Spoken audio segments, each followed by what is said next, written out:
What's good, everybody? RJ Sheldon here, back with another episode of Off the Top Show and SpartanDawgs episode. As you see on the screen, got my good brother Tony Lippett, aka Lip. How we doing, my good brother? Your wizard in the building with happening. Let's go ahead and hop right into it. Lions went ahead and lost to the Bills, 42-48. As I pull up the stats here, Jared Goff was 38 of 59, 494 yards throwing and 5 touchdowns. Jameer Gibbs had eight carries for 31 yards, 1 touchdown. Amase Brown had 14 receiving yards for 193 yards. Sam Laporta had 7 receptions for 111 yards. Jameer Gibbs caught the ball as well, had 5 receptions for 83 and a touchdown. Williams had 3 receptions for 37 yards and a touchdown. Todd Patrick had 4 receptions for 30 yards and 1 touchdown. And they even got old lineman the ball and Tim Patrick going ahead and catching a touchdown, a little 9-yard touchdown. You said this last week. You know, you got to stop going ahead and making dumb decisions when you can go ahead and make the right plays. Talk to me a little bit about this game, but this was action-packed. Like you said, I watched this whole game. I'm like, man, I wish this was every single weekend.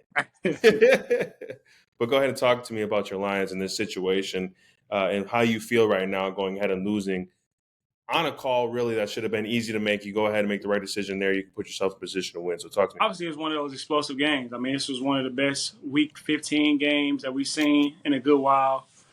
Two really well-coached teams, enthusiastic teams, big fan bases. Detroit has become one of those big. We always had fan bases. We just was not that good all the time. But now that we're, winning 12 games in a row, the fan bases, it's one of those places that you definitely want to experience and the way we travel. But Bills Mafia, they travel too, and they one of those, traditional organizations in the NFL that's pretty big as well.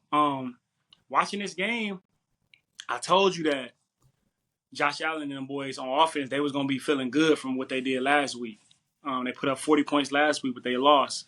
And I knew this was going to have to come where Josh Allen was going to have to take over this game. And I've been telling people for a minute, I say, what's going to happen if the Lions are down 14-zip early? Like, what's going to happen when they're down by like 11, 13 points? What's going to happen? How are they going to look? Do you really want Jared Goff throwing the ball 59 times in a game? I'm not saying he can't do it because 38 completions, I don't think we've seen too many quarterbacks complete 38 passes in a game. You feel what I'm saying? But throwing 59, I don't think that's where the Lions want to be at. They want to be where they're up, where they start fast, where they take care of the first quarter there so they can run the ball. They have 48 rush yards. You feel me? You still got Montgomery and Gibbs. That's Sonic and I forgot the other name, but Sonic and Ring. Is it Ring? I don't know. Whoever Sonic partner is. You don't want to turn this into a drop back game, especially versus Josh Allen, because he can do that. He can drop back and play with the best of the quarterbacks in the league. Period, because he's literally one of the best quarterbacks in the league. Great game, man. 12-game winning streak. Sometimes you can get a little bored with winning. Sometimes you can get too creative. Sometimes you can take too many chances, and sometimes that shit gonna come and bite you in the ass a little bit. That's just how it be sometimes, but you got to stick with how you play. You got to keep it Dan Campbell. And I'm not totally mad at the moves that he made and the things that he did, because that's just the DNA of the Lions. But as you continue to lose guys, they lost a lot of guys, lost some starters, lost backups. You have to kind of change your approach because now you're playing with backups. You got to change it a little bit. And that's where they're trying to find their identity within that, because they're bringing in new guys every week. Like you got D lineman out. You got damn near defensive player of the year, Aiden Hutchinson out. The guy they just signed, McNeil, he just tore his ACL. You got multiple guys on the D line that didn't even start this year. So there's been things going on, but they also have been good though. You still won 12 games in a row, so I don't really want to hear man, they just battling too many injuries, but you won 12 games in a row. Right. Like, all of those injuries that you had them versus the Jaguars a few weeks ago when you beat them 56 to 56 or 52-6, whatever it was, beat them down. So I just feel like this was a great performance by Josh Allen. He just came out making plays. And like I said last week, I said this was going to be one of those weeks where he can like separate himself in the MVP, just like Lamar Jackson did last year versus the 49ers on the road. And for him to come in and throw for 23 completions, 362 yards, 2 touchdowns, 11 carries, 68 yards, 2 touchdowns, a tush push, and I don't know if it was 2 tush pushes, but it was 2. He had 2 rushing touchdowns. He just looked as comfortable as he ever looked in his career, and he's had MVP. I mean, MVP type of years before, of highly, a lot of touchdowns and a lot of explosive plays. He's done that before, but this year it just looks different. And another stat I've seen that the last 4 weeks he hasn't been sacked, and he only had one turnover. So their entire offense had 1 turnover and 0 sacks in the last 4 weeks. That just shows you like the energy that's flowing through that team and flowing through that offense. So it was bound for the Lions to get a loss, man. You feel what I'm saying? Like the Bills is a really good team. They travel well. They play real on the road. It don't matter where they're gonna play at. They're gonna know how to play, and their fans gonna be there to support them. So better now than better now than later. So I would say that maybe this would be a Super Bowl matchup again, and they can judge on how they play each other. And maybe they do play each other in the Super Bowl. Who knows? Things happen. So very explosive game, man. I'm happy with it. You was talking about a move that was made in the game. What moves are you specifically talking about that you may have questioned or may have not questioned? I think it was the one that everyone's talking about, is that it was like 10 minutes or whatever, and I think he kicked was it the onside kick? I can't recall. Yeah, Yep. it was on. Yep, it was an onside kick in the fourth quarter. They were down at that moment. I think they were down by 2 touchdowns. Right. And I mean, you can look at that a couple ways. You can say, is it that he don't believe in his defense at that moment? Maybe that's because of the injuries. But I look at it at a different way. Kickoff probably is so plain right now this year because of the new rules and things like that. So if I gotta tell you I'm kicking an onside kick, I don't like kickoff now. I don't, because it takes away so many opportunities that you can have. Like if I wanted to open up the game with an onside kick, I can't do that. Because you can't even kick an onside kick unless you're losing. Right. So I can't even kick a sky kick. I can't kick a squib kick. I can't surprise you with the kick that we did versus Baylor in the bowl game where we surprised them. I think it was the opening of the half. We kicked it high to the right because we kind of scouted that this guy always takes off early and he don't be looking. We can't even do that no more because you got to kick the ball deep and it got to be in this window for the run the ball. And if you do a touchback, you get it at the 30 now instead of the 25. Like, how many more yards y'all want to get an offense? Move that shit back to the 20. You want motherfuckers to run the ball out? Tell them, hey, if you do a touchback, it's going to start at the 20-yard line.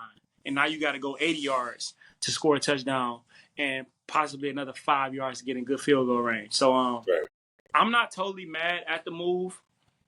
I just feel like kickoff is just taking away a part of the game that it takes away the surprise. You feel me? It takes away the keeping you on your toes.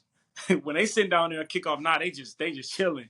they just chilling, bro. Like it ain't there's no tricks, there's no game plan, there's no twist, there's no motion, there's nothing. It's just one-on-one foul. Okay, let's see if I can shut them and go tackle the ball. I just think they need to just bring kickoff the way it was, so you can win the game on kickoff return, whatever it is, and I ain't got to tell you when I need when I'm onside kicking the ball. Because if they was down last year and they did that, they wouldn't probably know that I was going to onside kick this ball. Or I can surprise kick it. I ain't got to line up and onside.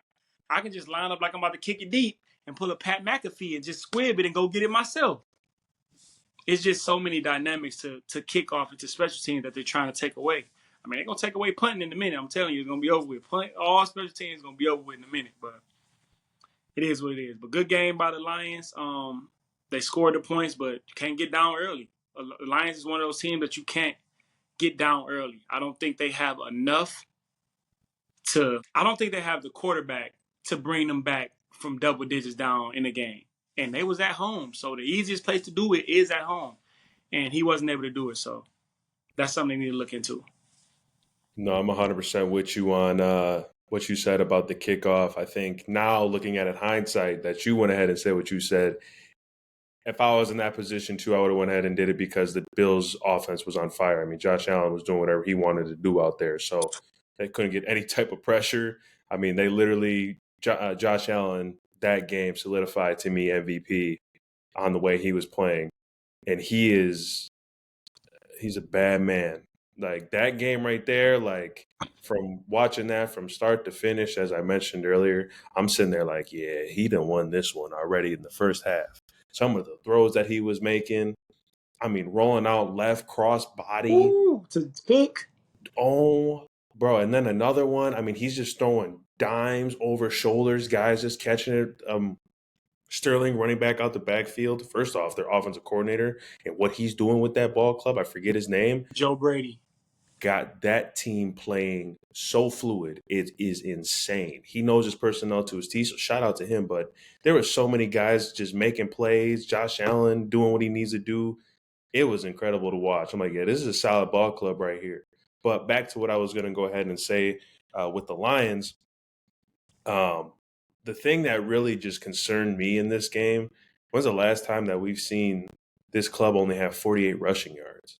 That right there was a very big concern because it's like you pride yourself on running the football.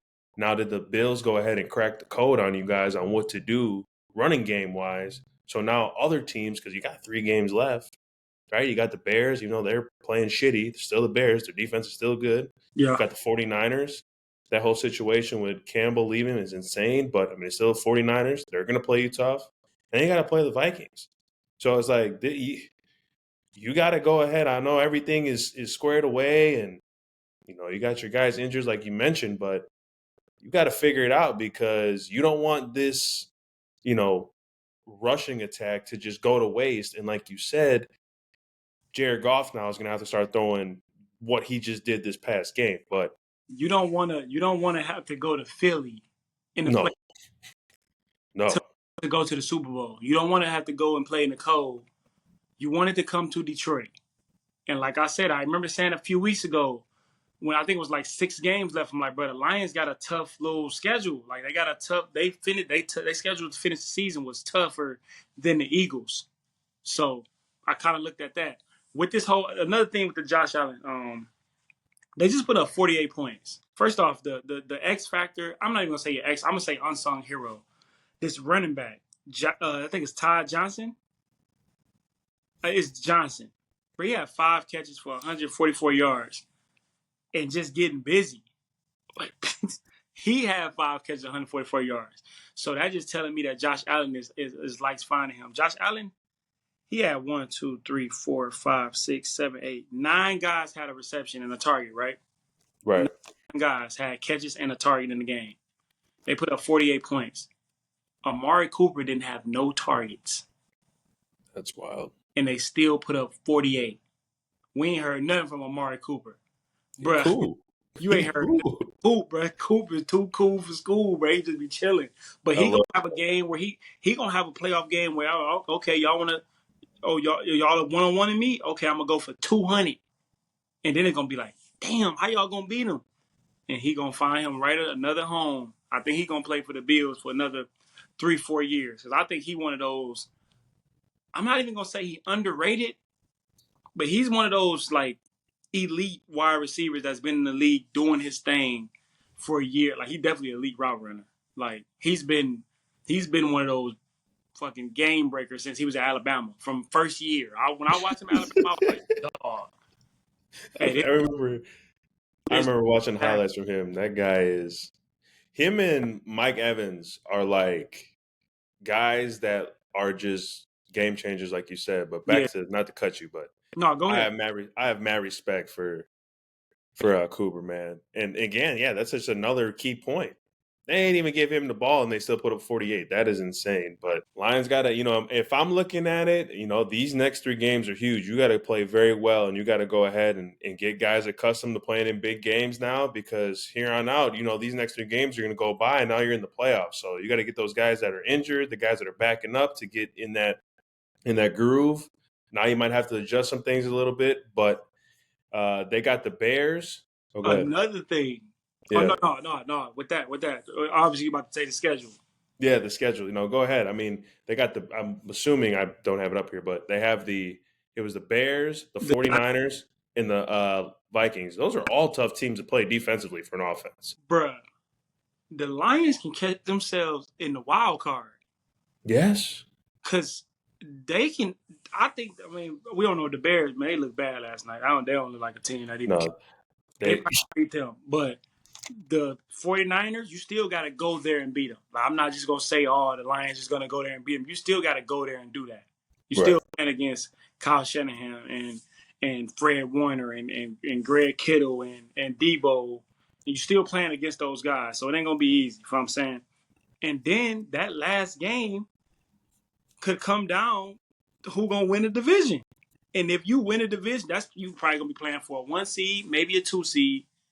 And the loser of that game could easily, no, they can't easily. They will be a 5th seed. So if you go from being the number 1 seed all year to the last few games where you end up being a 5th seed, and now you got to play, you feel me? Now you got to go on the road the first, probably all of them. All the games you're going to go on the road. That'd be a travesty. I don't remember who was saying that. Somebody was saying that motherfucking word. That'd be a travesty, bro, if they do that. But that's because the Vikings, bro. Hey, bro, that boy Justin Jefferson, he out there. Him and Addison, shit, they out there getting busy, boy. I'll tell you that. That defense looked crazy too. So that if that come down to it, that's gonna be a tough ass game, boy, in Detroit, and that's gonna be one of the ones. Oh, for sure, it definitely is. I mean, they're 1 right now as of taking that L at 12-2. You got the Eagles 12-2, got the Vikings 12-2. They're looking at the 1 seed right now. Eagles are 2 seed. They got the Vikings 5, and then wild card you got Buccaneers, Rams, Packers, and Commanders. And it's going to come – if you want my honest opinion, especially in the NFC North, it's going to come down to the wire. Like, I wouldn't be surprised, if the Lions slip up because you look at their defense situation, they can't guard a soul. I'm sorry. That previous game that they went ahead and played, if you're letting running backs, tight ends, wide receivers do what they did on you like that, what you think the Vikings going to do? What do you think the 49ers are going to do? And then you got the defenses that you got to play from an offensive perspective. It's only going to get tough from here on out because the Bears' defense is still good. Their offense is terrible. Even though, they gave up whatever they gave, but they're playing the Vikings. I mean, your offense has got to do something for you. Yeah. Caleb Williams has no offensive line. He's got a bunch of Drewskis at the offensive line position right now covering for him. Literally, that's what he has. All those guys are baby powder. They're terrible. Like, it was embarrassing to watch. I couldn't even watch any of those games last night. Yeah. Worst header ever. That was terrible. Like, that was god awful. But it's gonna be interesting for the Lions, man. It's just interesting period for the NFC North, just to see where these teams are gonna fall, because it's like there's one team that's gonna have possibly home field advantage. And like you said, only one. And I really think it's gonna come down to that, the Vikings versus the Lions in Detroit, or if it's in Minneapolis, I don't know where it's at. It's in Detroit, but still. So it's going to be tough, yeah. I think the Vikings play well on the road. And Detroit having to go on the road these next 2 weeks and play in the cold and play with, I think Carlton Davis is out too. So David Montgomery got injured. He out indefinitely. I think Carlton Davis, number 23, the corner, he out indefinitely. And your guy you just signed, D-line, McNeil. It's like, holy cow, this is the worst. But it's football. That's what happens. That's what happens, though, man. But like I said, they was winning 12 games in a row, and they had all them injuries going on now. I'm not trying to hear no excuses, because that's what it is, bro. You play deep into the playoffs, it's going to be tough playing into that next year because you're playing more games.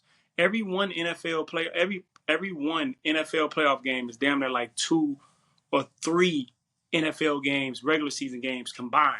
Like the intensity, the pressure, the energy, all of that shit in the playoff game. Because it's only one game. It ain't like basketball. You get the, I'm going to get blew out in game 1. We're going to come back in game 2. Nah, you got one game. Every play, you're full-blown straining to win that play. That creep up on you. Look at the Chiefs. Look at the Chiefs. They winning, but boy, they getting by. And maybe when it comes to that playoff game, they might not have enough. We've seen it before. So that's it.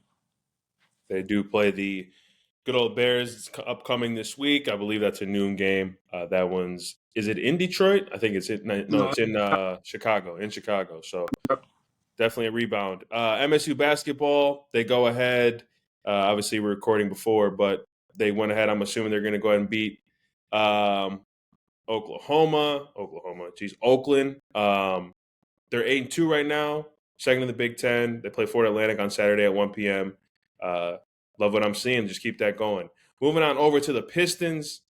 Big one yesterday. Went ahead and beat the Miami Heat in OT, 125-124. Cade Cunningham, 20 points, 11 rebounds, 18 assists. Hardaway Jr., 16 points.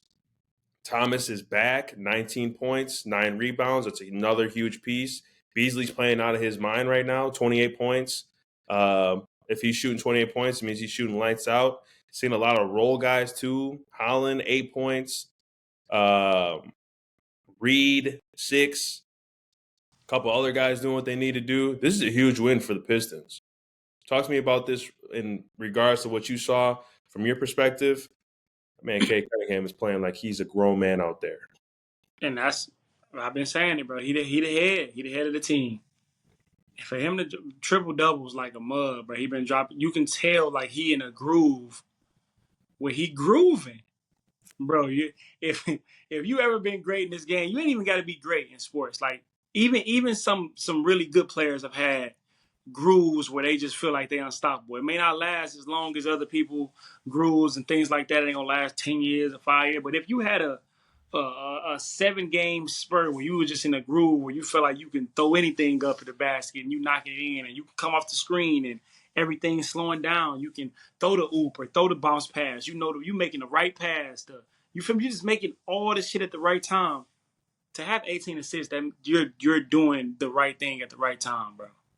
Like, I'm sure his usage is up there with James Harden's and, you feel me, and those guys, and Shea, those guys that handle the ball and run the offense through them. He's doing his thing, man. Like you said, he had help. I'm glad Tobias Harris didn't play because he probably would have fucked it up. But guys are making plays, man. You got, bro, you got 2 of your starters that made 12 3-pointers. The Lakers could never do that shit. Never. The Bucks, they can't do that shit. Like, you might think that I'm talking about 2 starters. They can't do that. Beasley, 7 for 13. You already know how I feel about him. He irritating as hell. He likes going here shooting, but you know he sometimes have these games, and you know he might be feeling good. He said, I think I said something that said he from Detroit. I think his mom from Detroit. His mom is from Detroit, from 6 Mile. That's what he said. I seen him in an interview or something like that. So I'm sure he's kind of happy he's, you know, able to, not happy, you know, whatever you want to call it. He probably got family here. They can see him play. We one of those type of cities, whatever. And Tim Hardaway made 5 3-pointers as well. So that just opened the floor up even more. Opened the floor up for Cade Cunningham to still get his 20 points. Opened the floor up for Thomas. He's Thompson. He's a guy that's one of those slashers too.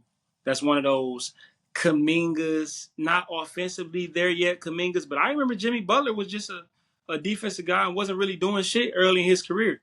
Like, Jimmy Butler didn't become this offensive guy really until he got to what? The bubble year. That's when he really kind of, I feel in my opinion, turned it on when they actually needed him to score. Yeah, but that was like 8 years into his career. You feel what I'm saying? So right. Thompson looked like he on that road. Him and his twin, they both got like size and they, you know, active on the defensive end as well as the offensive end. And they just continue to develop their game.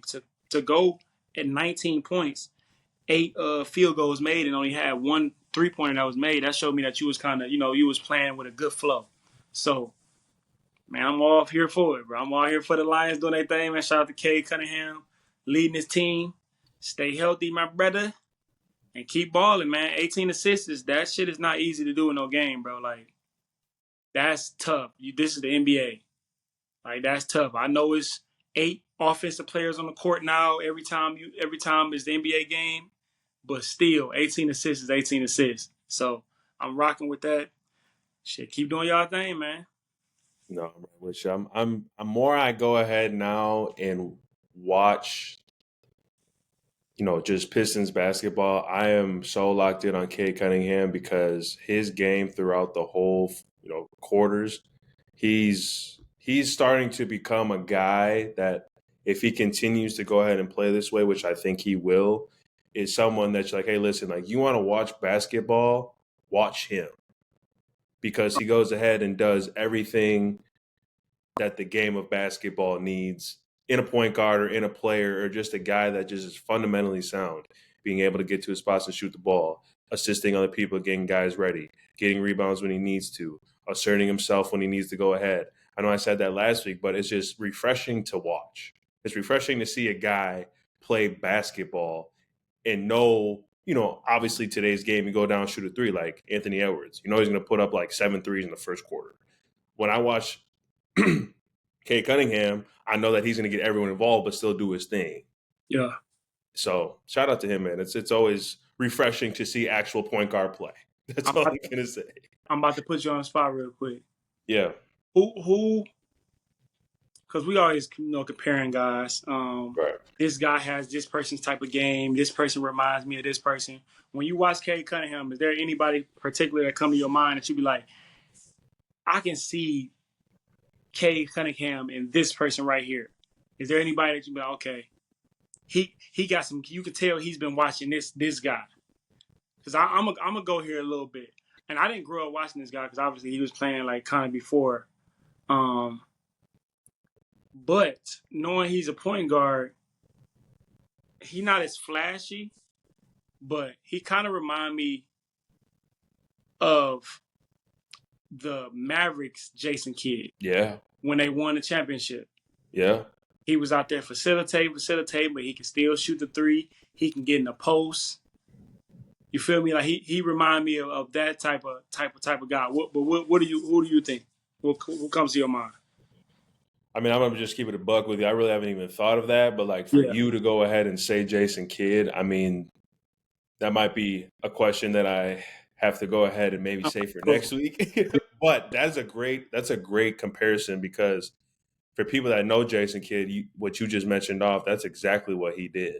I mean, he was a guy that was flirting with triple doubles every night. Yeah. He was just very basketball IQ'd at that point guard position. So that is a next week question, but I'm going to go ahead and go with you with that because, and realistically, of me saying no one, I mean, then he's in his own class as of right now. So that's a testament to him because I ain't gonna lie, like since I've watched basketball NBA, back then we saw actually true point guards, facilitate, like let's say Sam Cassell, even though Sam Cassell wasn't on that level, but Sam Cassell was good for the Bucks. I'll just base it off of Bucks people. Obviously because that's what I've watched throughout my whole entire time. Jason Kidd at that time. Is it Mike Bibby? Mike Bibby, like back in the day, like he was one of those guys that would go and facilitate, and get his shot and all that. But Cade's in his own bracket right now, and I think there's really no one right now that I'm seeing doing what he's doing. Maybe besides James Harden, but other than that, he's doing what he needs to do, and I'm rocking with it for sure. All-star that man. Please. That'd be huge for the city of Detroit. And it's looking like if he gonna be in there for sure. Yeah. If he keeps playing the way he's playing. Pistons going to face the Jazz Thursday, and then on Saturday they face the Suns. So looking at the standings right now, 11-16, 10th in the Eastern Conference. Last year you were all the way at the bottom. Look at how far you came. I'm loving what I'm seeing. Good for the city of Detroit, having both their teams doing what they need to do. With that being said, we move on over to the Speak On It topics. Got some things that we do want to go ahead and go over here. College football bracket started, my good brother. We got teams playing this weekend. I'm going to go ahead and go through these, obviously, first round of games that are going to be played. You tell me who's going to win, and then obviously you can go ahead and give your 2 cents on what to look out for in this playoff. So I'm going to go ahead and start. First round, Clemson versus Texas, excuse me. That's a 3 o'clock game. Who do you got in that one facing Arizona State? Clemson versus Texas, you said? I mean, we don't know if Quinn Ewers is going to start. We don't know who's going to start for Texas. Texas just coming off a bad loss where they definitely should have won that SEC championship. They didn't play well. Like, I think the defense showed up. I think the offense didn't show up. Clemson, I think they had a better year this year under Dabo other than previous years. Because previous years they wasn't really that good. The quarterback play is playing pretty well. The running back, I think he had like some shoulder injury last week, but he played.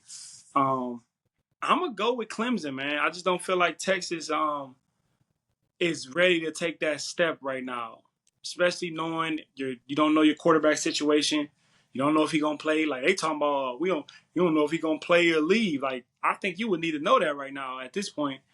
And like who's gonna start? Is it gonna be Archie or Quinn Ewers? So it's just some ambiguity going on with that team right now. So I'm gonna take Clemson in that game.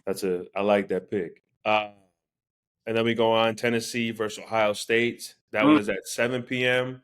This is going to be so fun to watch. I mean, this already is incredible that we're doing this as a college football.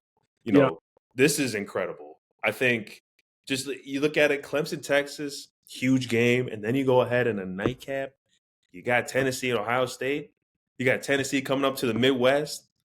Mm-hmm. Who do you got in this one? Man, I'm going Tennessee. And I think this will be a game with that quarterback, tall guy. I think like 6'6", tall guy. Started off the season really hot, kind of tailed off in the middle of the season. Then toward the end of the season, he picked it up a little bit. Obviously, they're, the 7th seed, and they made it to the playoffs. Had some big wins this year. Let me see. Tennessee. They beat Alabama this year. And they lost to Georgia. But they took care of the rest of the SEC, that overrated conference. Vanderbilt sucked. Mississippi State sucked. Kentucky sucked. Arkansas sucked. Florida sucked. All them SEC teams weak. They not good. I don't want to hear all that SEC shit. I want to go Ohio State, but I just think if Tennessee comes to play, I think Tennessee going to win. That's what I'm going to say. It's going to be tough, though, coming in Ohio State. Coming up there, it's probably going to be a little cold. It's a night game, so it ain't going to be 70 degrees. It's going to be probably about 30, maybe 40, maybe. So I'm thinking, hey, if Tennessee comes ready to play, which is going to be tough because they don't really play in the cold. So I would like Tennessee with the upset, but I wouldn't be surprised if Ohio State won either. I'm going to say one guy that if Tennessee wants to win this football game, Dylan Sampson, the running back number 6, if he gets going, fire. If he takes over the game, that game's going to be done for in the half because Ohio State, I got no answer for the run game. Yeah. And let's go ahead and talk about these Ohio State teams. I done said this, I think probably last week when I did my little stint personally. They lost to Michigan. Michigan ran the ball up and down that whole field. Up and down. With no quarterback. With not one quarterback. They're not stopping the run game of Tennessee, bro. I think Tennessee can come down here and blow them out double digits if they really get cooking, because weather's weather. You got guys down south that came probably from Midwest, this, that, and the third. Yeah. You might have guys that might be from Ohio that go ahead and coming back to the crib, or Midwest people. You got Chicago, you got, Minnesota. I don't know. But if number 6 for Tennessee at that running back position gets going, this game is done for. Because Ohio State is Ohio State, man. I don't see them bouncing back in, the players and that's another place too that's not really getting the players that they normally used to be getting, that are guys that are like, okay, I'm gonna go ahead and get this taken care of.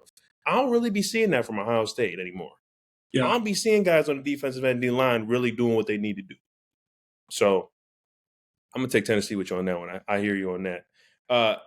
SMU versus Penn State. I think that's going to be more interesting than people think. Yeah. I think that's going to be a game that's more interesting than people think. And before you go, hold on real quick. Yep. The Texans are minus 11.5 against Clemson, and Ohio State is -7, which is crazy. Yeah. That the Texas minus 11.5 against Clemson, even though it is in Texas. But anyways, continue with the Penn State SMU. I think this is going to be a really good game. I think Penn State they ran the ball pretty damn well versus Oregon in the championship game. I think it was number 13. I think it's Singleton. He ran the ball tough, like super tough. And I think that's the way they need to play. Like, they made Oregon kind of be like, hey, we might have to recruit some big defensive linemen playing in the Big Ten because going in November to play Wisconsin, that shit going to be different than going and play Oregon State to go play or whatever. So that's going to be that. But they had, like I said, Penn State had 2 running backs go over 100 yards. So I'm going to go Penn State. I think they'll take care of business at home. But I think SMU will put up a fight. But I think Penn State going to definitely take the win.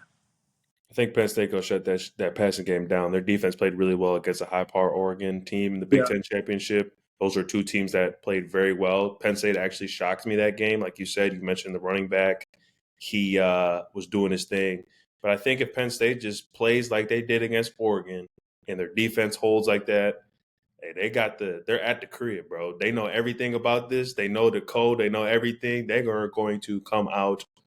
What does Matt LaFleur say, which is stupid, piss hot. They're going to be ready to go ahead and play. They burn them, boy. Fans are going to be there. You better hope it's not. Well, it don't matter if it's a shitty weather game or not. The fans are going to be there, and it's going to be rocking. They better have a whiteout. They got to. Why wouldn't they? You got to. I mean, it depends. We're going to see, but 11 a.m.? Yeah. Why would that be 11 a.m.? On a Saturday, that'd be cool. It's Saturday, primetime football on Saturday morning. True. That'd be fire. Not going to lie. And then the last one here, Penn State is -8.5. I like that number. Notre Dame versus Indiana. Notre Dame's getting 7.5. Hey, shout out to Max Bulla. I'm going to ride with Notre Dame because that's the guy. Legend, Michigan State, holding it down per usual. Talk to me about this game. This one is on Friday, so we go ahead and start this game on Friday, and then the other previous games that I have mentioned, those are on Saturday. Yeah, I think this is going to be it's going to be a more competitive game than people think. I'm going to take Notre Dame. I just think they're going to be, a little bit more physical. I think Notre Dame has that brand of being physical, and they're not, but they also have a brand of losing big games like this as well. But just coming down to Notre Dame, playing in that stadium, they've been like a top 10 team all year. Been playing productive. A good running game. Quarterback even run the ball. They got a damn near elite safety on their team, which is a leader as well. So I just think the energy of these games is going to be a lot more competitive. But I'm going to take Notre Dame for sure. Bet it. So like I had mentioned, a lot of great games coming up this week for the college playoffs. Friday, you got the Notre Dame and Indiana, and then the rest are all on Saturday. So be ready, man. It's exciting. I can't wait to watch, hammer some bets in, and just watch some good football. So moving on to the next topic here, Patrick Mahomes. He did get injured. People saying that it was just a sore ankle, but we've all known throughout his whole career that he's been dealing with that ankle.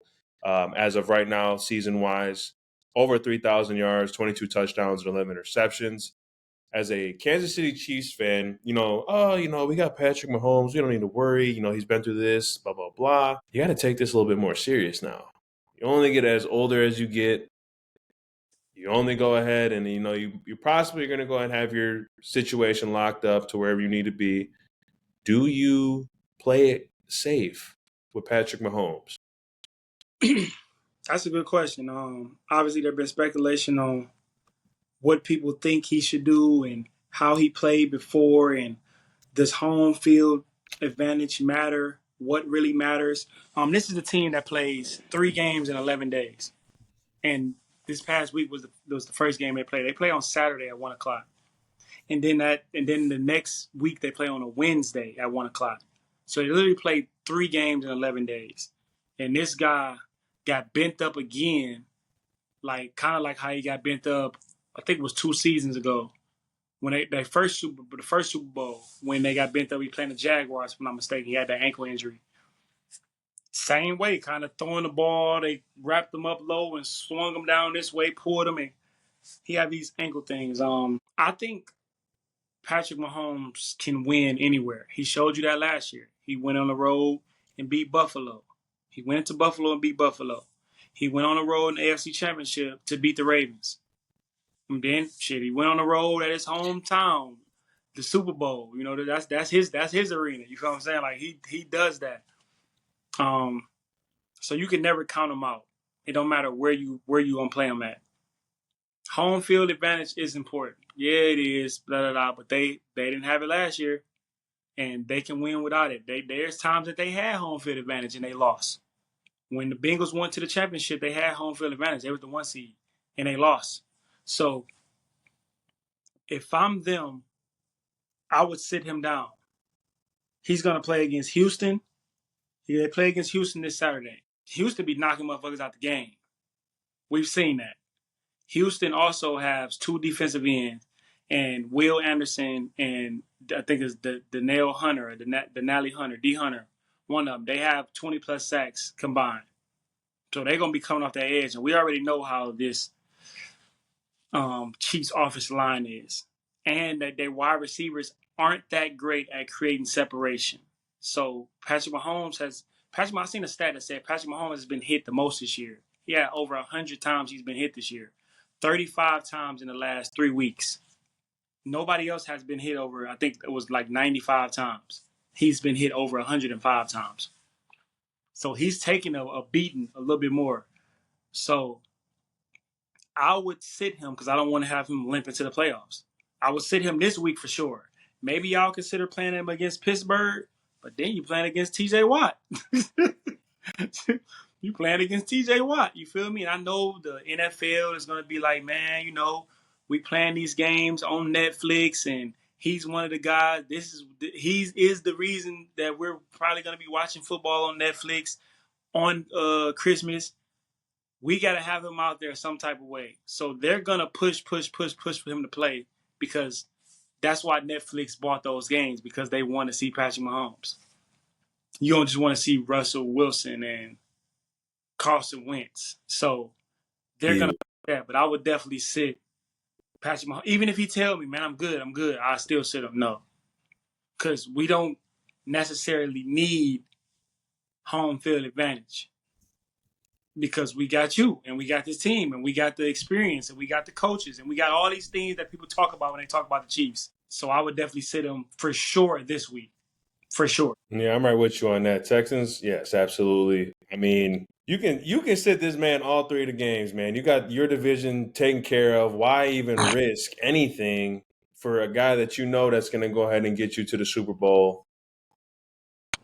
Anyways, you know, if I'm looking at it as a GM standpoint, hey, bro, get right. And we don't want to see a get right Patrick Mahomes. We don't want to see 100% healthy Patrick Mahomes because we ain't never seen 100%. Granted, he ain't going to be 100%. So let me say 95% Patrick Mahomes. You didn't seen everything before that. Yeah. He did greatness. You don't want to see when he's over 95%. So yeah, sit him down. Moving on. Philadelphia Eagles, man. I don't know. You know, I've been saying the Lions have been the top team, you know, as of right now. But this Philadelphia Eagles team, bro, what they did against the Steelers at home, I mean, they beat the Steelers.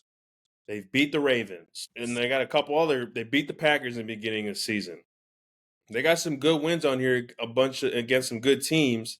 I mean, beating the Bengals, you know, the Bengals are Bengals, but you know, there's ones that, you know, Falcons was bad, but looking at that game against the Steelers and looking what they have on both sides of the ball, can the media just stop talking shit about them? Because when you start talking shit that they can't do nothing, they just go out and do it. So talk to me about this Eagles team because what I saw with my two eyes last weekend, they look like the best football team in the NFL.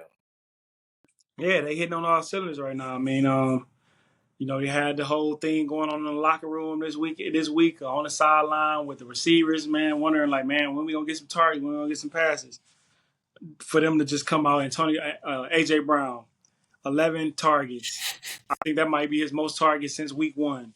11 targets, 8 catches, 110 yards, one touchdown, and it was his longest catch was 21 yards. So that's telling me he eating. He eating like yak, whatever he doing, he's eating. Devontae Smith, 12 targets, 11 catches, 109 yards, 1 touchdown. So they identical in the yardage. They both had over a buck this week. The running game was sufficient. It was efficient. It kept the chains moving. It still keeps the team honest. I mean, Saquon Barkley had 65 rushing yards, but he had 19 carries. And Jalen Hurts had 15 carries. So that's, 34. They had 42 total carries. 42 total carries, 32 passing attempts. And they had over 100 yards totals rushing, but the passing that's where the big plays come in at. And their defense just playing together right now. Jalen Carter, as he got into a little thing on the sideline, but he gonna do that. He's just one of those like big time guys like that. He gonna do some things that's probably gonna irritate you a little. It's all right. It's cool. You got to deal with that. You're gonna have to deal with that. Just try to keep him within the parameter of fucking things that he can do, you feel what I'm saying? But he's going to sometimes go off the rail because he's a fucking beast of a human, you feel what I'm saying? Like, he's going to do that. And he can physically do anything he wants to on the field versus anybody. And sometimes he going to show you, I can. He going to show you, man, move. You feel me? He going to do certain stuff like that because he affect the play every play. So, hey, you can get a personal foul, bro. You can get a personal foul. You can jump off sides maybe one time because every play you affect in this day offense. So I'm gonna give you 2 plays to get your shit off. Go do your thing. You feel what I'm saying? Right. But they defense playing well, the offense playing well, and I don't think they played their best game yet. You feel me? I think they're doing what they need to do. They're playing well. Goddard is out. I think he comes back in a couple weeks. He had some type of injury a couple weeks ago. He went on IR. He's a weapon. You feel me? Like, they still missing weapons. They throwing touchdown to other guys. It's a guy they threw a touchdown to 2 weeks ago. I didn't even know how to say his damn name. It was like long and wild. I mean, whatever. They did their thing though. They just playing really well football right now, and they definitely look like they're the best team in the league. I mean, some people gonna say the Lions, some people gonna say the Bills, but I say right now the Eagles are the best team in the league. They doing their thing for sure. Yeah, I'm right with you on that. Micah Parsons. Obviously, he has his podcast. Everyone was possibly asking, is he wanting to be traded or does he want to be, having the Dallas Star in his helmet every time he puts it on for the next how many years? Talk to me about that because that was what he said to me. I'm like, he might be trying to see what's going on outside of the Dallas Cowboys organization because there will be teams that will pay him whatever he wants if he wants to go ahead and leave Dallas. Talk to me about the situation. What'd he say? He said, he just says, I want to be here. That's what I remember him saying, like, Okay. verbatim. Like, it wasn't like I can't recall what he fully said. I think I seen it a little bit. I heard it. He said, I want to be a Cowboy for life. We're going to figure something out. Something like that. Let's see here. But he said he also know the business of the game. He know the business, and if something happened, if he not a Cowboy, shit, it's gonna be all right. That's kind of basically what he said. Just go on with that.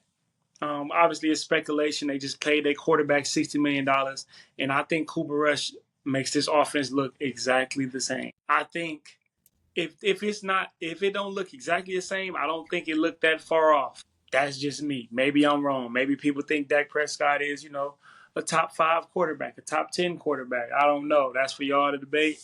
I ain't with it no more. And then you just pay your receiver $30+ million a year. You paid your offense, a couple offensive linemen. This guy's gonna want whatever. I don't know who the highest paid defensive player in the league is, but he's gonna want at least probably $3 to $4 million more a year, more than that guy, if not 5. Are the Cowboys? Can they do that? I mean, I know who Jerry is. I know he got money on the side. He a billionaire. He got it. Right. But is it within the salary cap or whatever it is? He got it though. He can be like, hey, I can get you this. Whatever. He got it. I'll tell you that. He got it. He can figure it out, figure out the numbers, and ship something on the side. Here, I'm gonna give you this 30 a year. I'm gonna give you 30 over here on the side of that too. You know what I'm saying? But I feel like they got some decisions to make for sure. It's gonna definitely bend the salary cap because if you paying a receiver, a quarterback, a defensive end the max money, you're not gonna be able to build no roster out. But if something push come to shove and you're able to trade a Micah Parsons and get you because you're gonna get at least a couple first round picks back. You're gonna get a first round, maybe two or three, maybe two first round picks and a second round pick, or maybe three first round picks. Whatever it is gonna be big. I think that would work too for the Cowboys. Maybe that works as well because you're not gonna be able to find another Micah Parsons. But I mean, Aaron Donald retired last year, right? Look at the Rams D line. They balling, all young guys over there. They're not Aaron Donald, but them as a unit, they still playing really damn well. And that's the thing about the NFL. The NBA, you take a big star off of a team, it's going to derail that whole team, that whole organization, maybe for 5 years minimum. You do that in the league, you can just draft somebody and not replace that person, but production can be replaced maybe by 2 guys, maybe 3 guys. And I'd rather have 3 really good guys than just one great guy. You feel me? That's just me. But I think that's gonna be speculation for sure. I think Jerry loved his guys. He drafts you, he definitely want to pay you. But there's gonna be some questions, and I think there's gonna be a few teams that be like, yeah, the Bears are gonna be they'll offer, they'll send some offers, they'll send shit. DJ Moore, send DJ Moore or Keenan Allen or whoever, they'll send something over there. The Ravens, they could definitely use a Micah Parsons to mobilize that entire defense. They can definitely use and he looked like one of those type of guys. You feel a Raven for sure. So there's some options out there, but I can definitely see Micah Parsons in a different uniform next year. Yeah, that'd be sweet. I think that'd be good for the NFL and to give him a fresh start. I mean, you've been in Dallas your whole career. Y'all ain't winning shit anyways. So why not just go ahead and get out of there? I mean, if I'm in his position, I'm going to a contender. I mean, you only getting older. You ain't getting any younger. You can't, you ain't going to have enough years athletically to do what you can do for an extended period of time. It's time to make a move, my good brother. Hopefully, you do get paid and get your money. We all got the situations of guys want to get the bread and chill. I'm cool with that. And then we got guys that want to go ahead and actually go to a team, compete, win championships. Hopefully it's on that, end of the stick, but we shall see. Who's winning the MVP right now for you in your eyes in the NFL? I think it comes down to 3 names. I think the names are Saquon Barkley, Josh Allen, and Lamar Jackson. I think this performance by not Lamar Jackson, by Josh Allen, it just kind of upped it created a little separation, but the Bills played the Patriots twice and the Jets once in his last 3 games. So those gonna be wins. They're probably gonna try to stat him. Like I think I'll be real, bro. These damn tush pushes, bro. It's the reason why a lot of teams are doing that shit when they get toward the end zone because they want the quarterback to get the credit for the touchdown because they paying the quarterbacks fucking buku money. And when you look at it, they start to put total touchdowns together. Yeah. You see how they start putting, he got 38 total touchdowns. But 15 of them was tush pushes. It's like they're starting to be like, okay, we pay this player. So we want him to score so it can validate what we're doing. Right. They're not taking nothing away from Josh Allen, the things that he can do. But the Rams last week, he had 3 tush push fucking touchdowns. And he had 6 total touchdowns. Oh, man. But respect to that, I'm going to say he created a little separation this past week. But like I said, he's not playing nobody these last 3 games. and he's probably going to be able to up his stats. He might fucking score 12 touchdowns in these next 3 games because they're not playing anybody. And that ain't going to do nothing but help him anyway. But like I said, on the other hand, Lamar Jackson just came off a great game. Another game where he had over 150, passer rating? And I think he's done that 8 times in his career. 8 times. No, I think he's done that more times than that. But this is the 8th time in his career that he's had 5 touchdowns in the game. No intercept, and 5 touchdowns in the game, 250 passing yards, and 50 rushing yards. 50 rushing yards in one game. This is the 8th time he's done that. And I think the other quarterback under that's had whatever, it was 3. And that was Cam Newton. So Lamar is still, bro, every year, he is fucking breaking records. Every year he's doing something where we just like, man, this is literally one of the best football players, best athletes in the world. Like every year. He's doing this shit every year. Every year. It's 4 quarterbacks in the league that's elite, that every week they can win the game. Every week. Because of them. There's 4 quarterbacks. That's Joe Burrow. Joe Burrow, they're not playing that good this year as a unit. But once that defense get well and whatever. Every week you got a chance, a real chance. Like a 70% chance of winning when you got Joe Burrow on your team. Josh Allen is the other quarterback. Patrick Mahomes and Lamar Jackson. Those are the only 4 elite quarterbacks in the NFL. And I don't think any other quarterback is close to them. So those 4 are the top 4. And then they go a big gap. And then there's the 5 and 6 and 7. And then those nobody should even be in the same sentence as those 4 quarterbacks that I just named. They show up every year, every week. Every week they're doing things. Even when they lose it. You feel what I'm saying? Even when they lose a game. They have a command of the NFL. You can just tell. So I would say Lamar Jackson has a chance to go crazy. And I say that because they play the Steelers. And remember this whole Steelers thing versus the Ravens. Lamar hasn't beat the Steelers in the last 8 meetings or 8 straight meetings. He hasn't beat them. The Ravens are winning this Saturday. They're gonna beat the Steelers this Saturday, and they're gonna take over the division right there, and they're gonna win the division like they have been doing the last few years anyway. I don't think anybody else has won a division since Lamar has been, besides what's his fucking name, Joe Burrow. And that's because Lamar Jackson was hurt. Remember in that playoff game when the Bengals won versus the Ravens in the first round, Lamar Jackson didn't play. And They only by like 3 points. So he has a chance to put 3 games together. They play the Steelers at home. Then they play the Ravens on Christmas in Houston. And then they end the season at home versus the Browns. So Lamar can really put on 3 legendary, not even just legendary, 3 Lamar type games. I'm not even going to say legendary. When Lamar gets Lamar, that shit gets serious out there.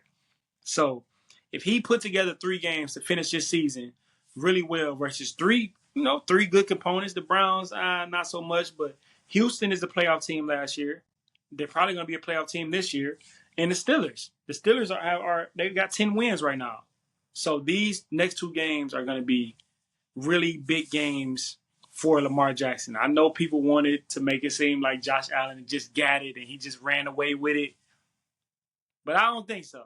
Because the whole year we were talking about Lamar Jackson was going to get 2 in a row. And he had a couple games where just like, people get voters fatigue. They don't want to see Lamar get 3. They don't. No, they don't. But if he played like he played versus the Giants in these last 3 games, he's getting 3. He has over 3,500 passing yards, over 600 rushing yards, 37 total touchdowns, and I only think he got like 3 or 4 rushing touchdowns. I think 33 of them are passing touchdowns. And he has 3 interceptions, and 2 of them came on drop passes from the receivers. That sounds like the MVP to me. And we're just going to leave it at that. Heisman winner, obviously Travis Hunter had won that. Yes, Lord, that is incredible. But there was obviously some trauma. There was obviously some speculation. There was obviously talk about this whole situation for a very extended period since this award was given. And it's still being talked about as of right now. Oh, shit. Number one, I'm obviously going to get to the situation. Genty has said that he should have walked away with this award. You go first, and then I'll go first. If you want to go ahead and talk about it. I'll be brief. I don't think so. I don't think he should have. I just don't think that conference is good enough. You can't give the like rush for 3,000 yards. Then beat the record. You in a weaker division, a weaker conference. You didn't even beat the record yet. You probably gonna need 16, 17 games. Barry did it in 11 games. They wasn't even counting the bowl game as a stat back then when Barry did it. Barry did it in 11 games. Like I said, I've seen great running backs, and I'm not saying he's not great, but he ain't special. I've seen special running backs do shit versus better competition. I played against the Melvin Gordon. I ain't played against Derrick Henry. I played against him in the NFL, but I seen him what he did. So you played against him.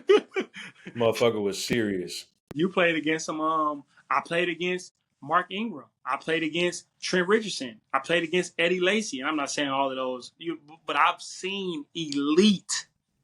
I've seen it with my own eyes. I watched Reggie Bush. I watched these guys, and there's no disrespect to Genty, but I just think he just went to the wrong school. He just did it in the wrong conference. Great season though. I think he's gonna go to the league and help a team out for sure. But I think the award went to the right person. No, 100% agreed. I mean, what you just said is exactly what I was going to say. I truly believe when Penn State goes ahead and beats SMU, we're going to see what you about realistically because you have played nobody running the football your whole entire season. That's why you didn't win the award. We don't really see what you about because you're saying should have walked away with it, bro. You're a running back. I understand that you did a wonderful job. You did a great job, but you ain't, like we've been talking about on here, you ain't do nothing special.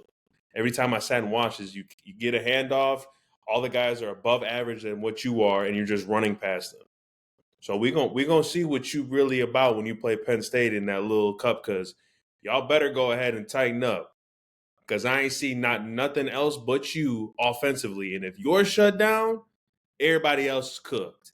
Because you about to start playing competition for real. I don't want to hear Oregon, they played great against Oregon, this, that, and the third. Thank you. It's one time, people. We don't give a shit about that. If he played like he did in Oregon, he, like you said, should have broke the record. Go win it all. Exactly. Go win it all. If Boise State win it all, I tell Travis, we gotta go ahead and get this. Go ahead and send it back. Send it to Boise. Go win it all. Absolutely. It's gonna be because go win it all. And that shit not happening. Not happening. But I do want to go ahead and hint that the whole situation with Travis Hunter outside, with obviously what he's got going on with his whole girlfriend, things like that. Stay out of people's business, bro. Like at this point, we are so fucking nosy with just other people's stuff. You know what I'm saying? And it's just like, come on, man. Let the kid go ahead. We all got to learn. We all been through that situation. Stop hating on this man. Stop hating on her. And whatever you want to go ahead and look at this as, no one gives a shit. And if you think he cares, don't care. I don't care if women talk about it, men talk about it, whatever. I do want to go ahead and hint on it, though. This is an incredible accomplishment for Travis Hunter. The way he got in, the way he made a big decision to go ahead and not even go into a power school, then to go ahead and team up and go to an HBCU. I don't care what HBCU it was. Then to go ahead and come into the college football and go to Colorado and did what he did from that time he decided to go not to a big school shows a lot of character from him, a lot of maturity, a lot of him sacrificing what me personally wish I would have done in regards of not going out, taking this serious. He deserves his flowers. What he's done in this time in college football, and you've said this multiple times, this will never happen again. Never. This run of what he's done will never happen again. And RJ, he's only had 4 interceptions. He only had over 1,000 whatever yards. He had over this and that. You guys don't know football and to know how hard it is to go ahead and play both sides like that at a big time school. Colorado's a big time school. They play in the Pac-12. They don't play no Mountain West. They don't play no other, situations where they're not playing good competition every week. Yeah. So for the people that really think that Travis Hunter should have never got this award and they should have gave it to Genty is fucking outrageous. But shout out to Travis Hunter, man. You deserve all this that's happening to you. You should have won all the awards. You should have basically been at a different – you already are at a different level than most guys that were in college football from what you've done. But just shout out to you, man. Do you want to go ahead and talk about anything on that? Yeah. In regards to I'll Travis winning that? I'll be brief with it. Travis, bro, he just like a legendary season, man. Heisman, Bolitnikov, the most versatile player in the league, All-American on both sides, first team All-American at corner, at DB. I think the most yards a receiver had in college football this year was like 1,300 yards. He had, I think he had 1,200. We had 1,200 yards. Yeah. So him going on offense and then going over here and doing it. I'm like, what you mean he only had 4 interceptions? Like that's easy to do. Like that's what I'm saying. 4 interceptions in 12 games. That's first off, people don't throw at him. I seen a stat that said he only had 35 targets thrown at him the entire year. They don't throw at him. And there was plays that he just dropped the pick. That the last game when they was playing against Oklahoma State, he jumped the dig route and just dropped it. I seen another game where they tried to throw a go ball on him. He jumped up, timed it up, went up, had it, and the dude, the receiver turned into a DB and kind of knocked it out. That's another play. Like he should have probably had 3 more interceptions, but people just don't throw at him. I watched the games. I watched Colorado and Michigan State. I watched them, and people didn't throw at him like that. Little stuff. He gave up 1 touchdown, and that was at the end of the game. They threw like a fade ball. I think it was Texas Tech. Maybe. They threw like a fade ball on him, and he was out of phase a little bit, turned back a little bit, see if he could catch it, and he knew, like, that was going over my head. And he had to try to knock it down, but they caught the ball. That was 1 touchdown up this year, and they was already winning by damn near like 20-something points. So the game was over already. You feel what I'm saying? But he gonna play because that's what he on, and he's a competitor. This shit never gonna happen again. I don't think this ever gonna happen. And another thing that came to my mind, I heard Charles Woodson talk. Bro, it's only Charles Woodson and Travis Hunter to win the Heisman on defense. That's Nobody crazy. else has won the Heisman on defense, bro. And I'm like, damn. So Charles Woodson was the only one up until this point. Bro, that's crazy. Like, I remember Honey Badger went, and I think he should have won it. Honey Badger, man. If y'all know Honey Badger, man, I'm prime time watching Honey Badger. That motherfucker was a beast, dog. That man was a different breed. A beast. He just didn't play offense. And he could have played. Well, I mean, he had a couple punt returns. He was getting jiggy on punt returns. I'm talking about that. I'm talking about all of it. Punt return, kick return. He used to get interceptions to the crib, going crazy on the biggest stages. Honey Badger. So shout out to Tyrann Mathieu, bro. He dope career, did his thing. And I would say Travis Hunter, Honey Badger. Those are some of the best defensive players I've ever seen in college football. Real talk. Like, you want to talk about playmakers and gamers, it was those two. So shout out to Travis Hunter for winning the Heisman, man. I think it was the 89th. The awards that he won, the year that he had, that shit will never happen again. Never. Never. And it's crazy because he didn't win a Thorne. How you win the Chuck Bednarik Award, which is the best defensive player, like I said before, the best defensive player in college football. How do you win that? and you play DB, but you not even a finalist for the Thorpe. Thorpe should be ashamed of their damn self. Real talk. But shout out to that young man. Take care of your mind, my brother. Take care of your mind. Take care of your business, man. Him and his girl, they just young, man. I ain't saying nothing else about it. I ain't speaking on it. None of that. He said, "Hey, everybody, shut up. I know what I got." Hey, bro, do your thing, man. Hope you take care of yourself and all that stuff, man. Because you're gonna play a long time, man. You just want it to go. Everybody just want to see you win. You feel what I'm saying? That's it. We always want to see you win. Especially a lot of guys, we done been in the situation. You feel me? We done been the guy. We done been going to the league. We done had the girl. You know, we done been there.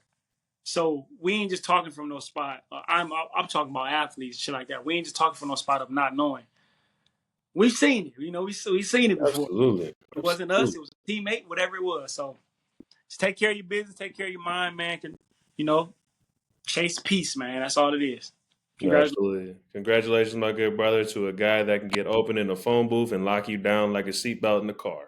My brother Lip, it's always a pleasure. Take these beautiful people out. I'm out.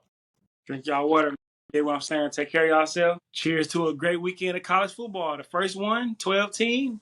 Let's see how this turn out, man. We're going to see some upsets, man. Let's see it. Let's get it. Well, you guys have a great week and a great weekend. We'll see y'all next time. Peace out. Yeah.